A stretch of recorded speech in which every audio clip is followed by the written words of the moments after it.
UPnProxy is alive and back again.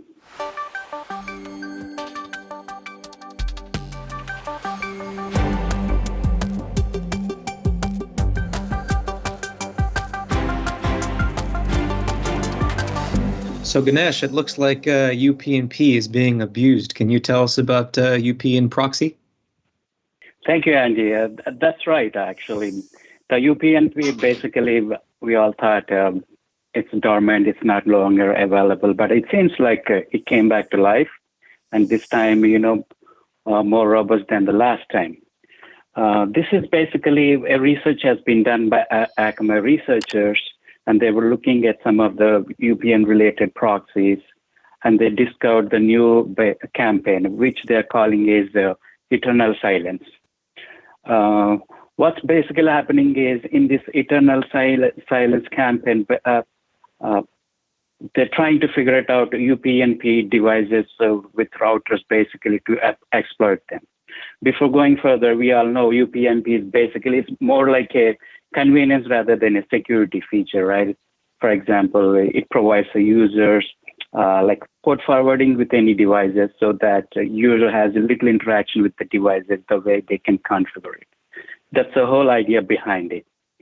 So it's because of that convenience and lack of security per se, I think bad actors were basically revisiting this UPnP, further exploiting it. In this case, what they've done is instead of just UPnP, they're finding out devices with UPnP vulnerable devices, and they're trying to make them into proxies. Later, they are actually using those proxies to hide themselves, to carry out various malicious activity. Let's say per se, maybe spamming, maybe they can use it for DDoS. Nowadays, it's a common theme using the computer resources for coin mining, crypto mining. Those are some of the things. Okay, that being said, how many devices are there? How many they could able to figure it out? I think as per their estimation, there were about 3.5 million UPnP routers online. I believe out of that, about 270,000 were vulnerable according to them. Most likely out of only maybe 40,000 were maybe infected with the new tactics by the hackers. What they're doing, how they found out. I think they came across by some of the actors while doing the research with the specific actually string here.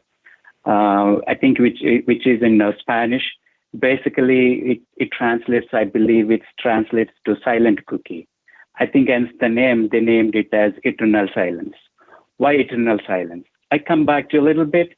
If we go back in time, maybe going back to 2017, we all know that there was a big SMB-related activity, worm activity, and exploitation happened, which is basically Eternal Blue, and another one is Eternal Red. I know Eternal Blue is more famous basically because most of the Windows systems were affected, right?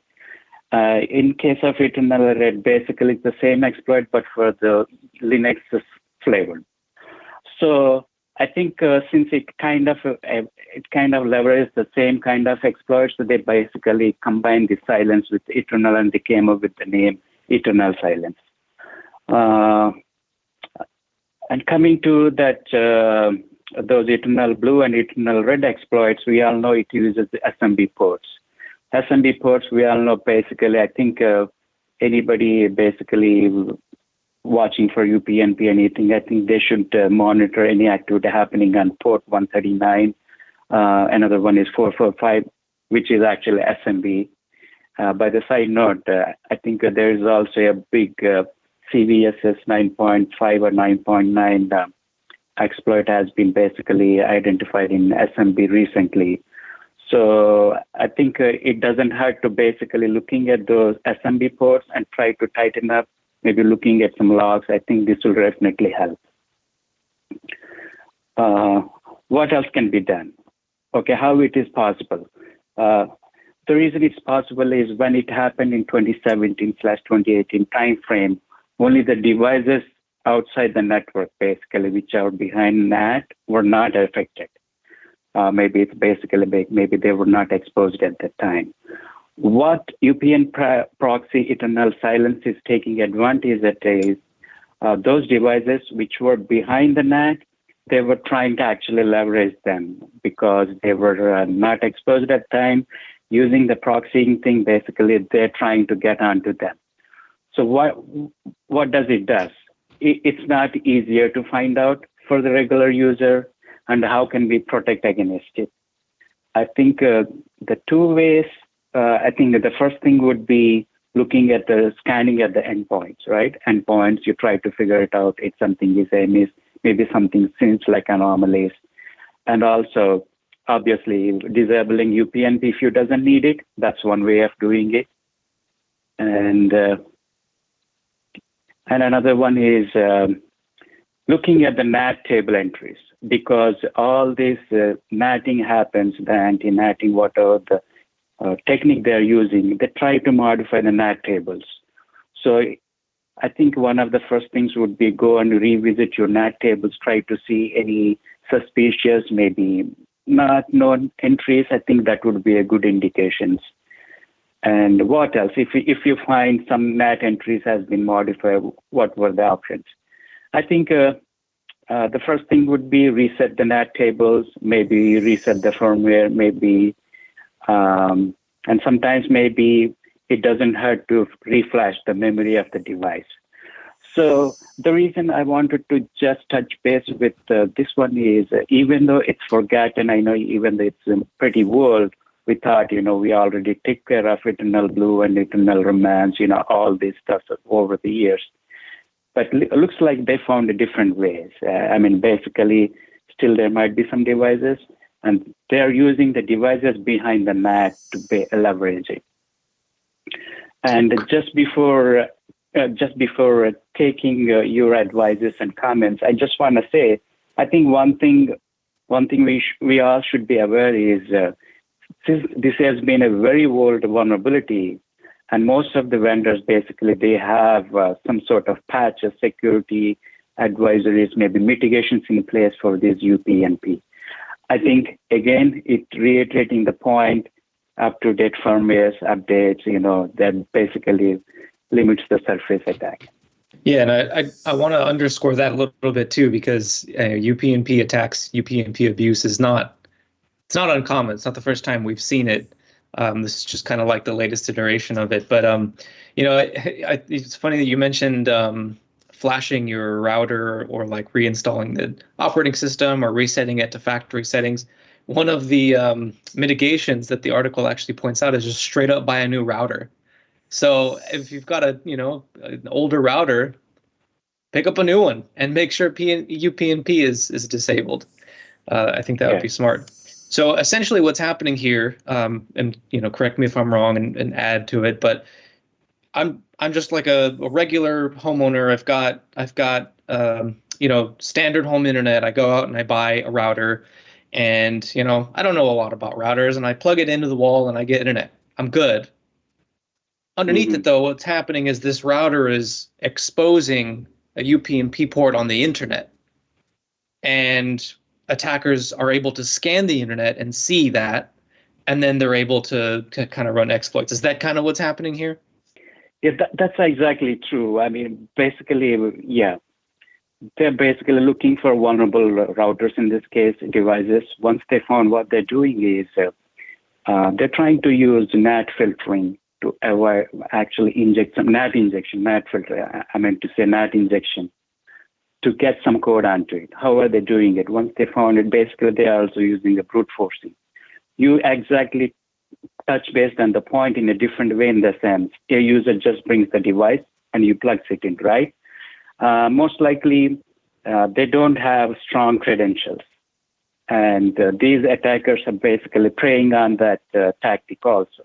If not, they have different techniques to basically brute force it. And then once they have it, actually, they're sending these NAT injections.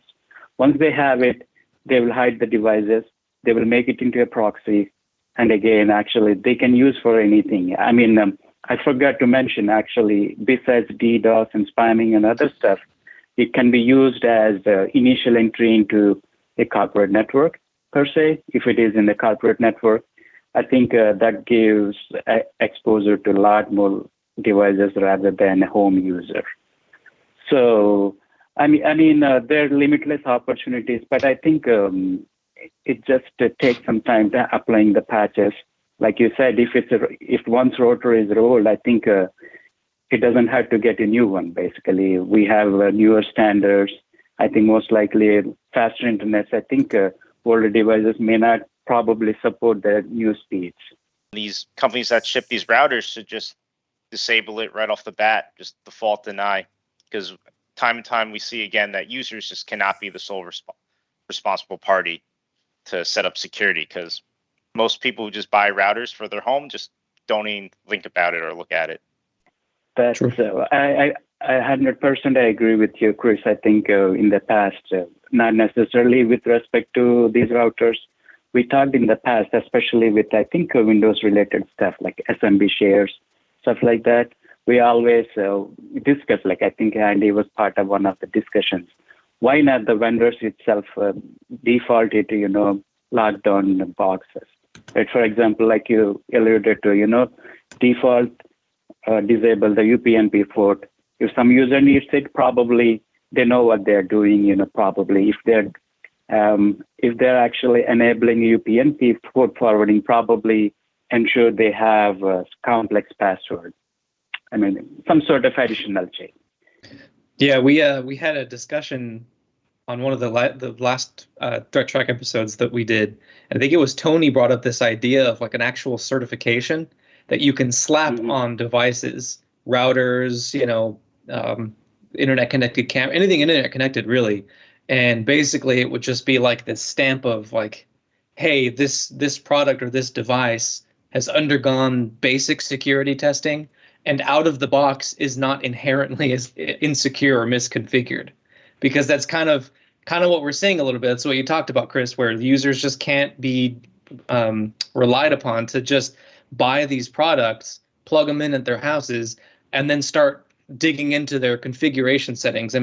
Ask 100 people how many of them have actually gone into like the admin console of their router or modem at home. How many of them are going to come back with, oh yeah, I've done that and I've gone through and I've disabled the features that I don't want. I've created a better password for it.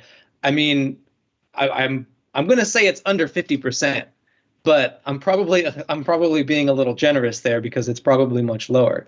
But that was just an interesting idea, and it's just funny that it comes up again.